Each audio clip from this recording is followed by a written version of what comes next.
എൻ്റെ life change ആവണം എങ്ങനെയാണെന്ന് വെച്ചാൽ ഞാൻ ഈ 10ാം ക്ലാസ് വരെ ഞാൻ മ്യൂസിക് പഠിച്ചിരുന്നു. പിന്നെ എൻ്റെ ഉപ്പ ടീച്ചറായിരുന്നു പൂക്കോട്ടുംപാടം നമ്മുടെ നാട്ടിലെ ഹൈസ്കൂളിൽ ടീച്ചറായിട്ട് വർക്ക് ചെയ്യാം.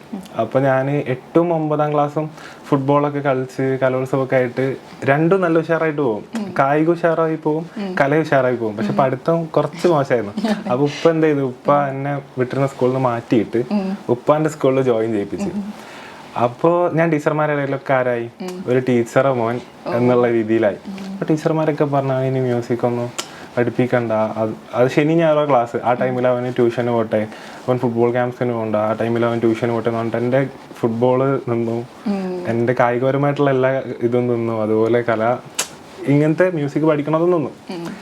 എന്നിട്ട് ഒരുപാട് മാർക്കൊന്നും കിട്ടിയതുമില്ല. അവരെല്ലാം നിർത്തിയതിൻ്റെ ഒരു കാര്യമായിട്ട് അങ്ങോട്ട് വന്നോയില്ല. അത്യാവശ്യം കുഴപ്പമില്ലാത്ത രീതിയിൽ പഠിച്ച് കുറേയൊക്കെ ബെറ്ററായി. കാരണം എനിക്ക് ആ സ്കൂളിൽ ഞാൻ എങ്ങനെ ജീവിക്കണം, ആ ടീച്ചറോ എനിക്ക് അവിടെ നിന്ന് ഓവറായിട്ട് എനിക്കൊന്നും ചെയ്യാൻ പറ്റില്ല, ഒരു അടിപിടി പ്രശ്നങ്ങളിലൊന്നും കൂടാൻ പറ്റില്ല, ഞാനായിട്ട് പെരുമാറാൻ പറ്റുന്നില്ല ചെറുപ്പം തൊട്ടേ.